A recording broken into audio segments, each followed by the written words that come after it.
Une quarantaine d'États africains ont répondu présents à l'invitation de la France et du Maroc pour ce sommet L'Afrique pour l'océan qui se tenait donc en cette première journée de l'UNOC ici à Nice, dans le sud de la France.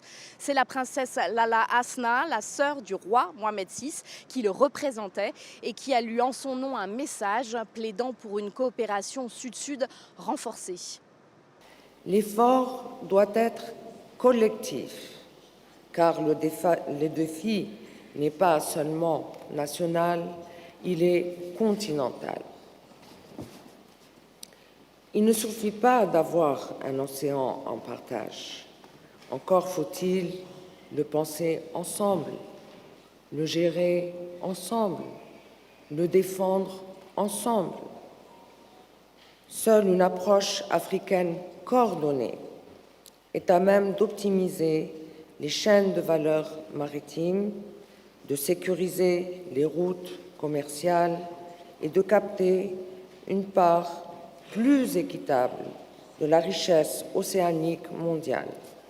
L'Afrique dispose de plus de 30 000 kilomètres de littoral. Près de 40 pays se trouvent sur des côtes. Et ceux qui sont enclavés, les États sahéliens étaient représentés à ce sommet, sont aussi concernés parce qu'ils ont besoin de débouchés maritimes fiables. Le chef de l'État français, Emmanuel Macron, qui co-présidait ce sommet, a assuré le continent de son soutien et de celui de l'Union européenne à toute politique africaine commune de protection des océans.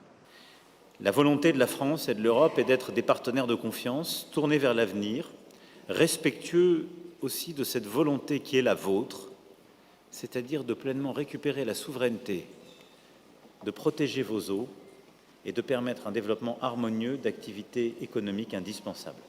Représentant les petits États insulaires, le Premier ministre de l'île Maurice s'est dit satisfait de ce premier pas fait en commun ici à Nice pour l'Afrique et ses océans.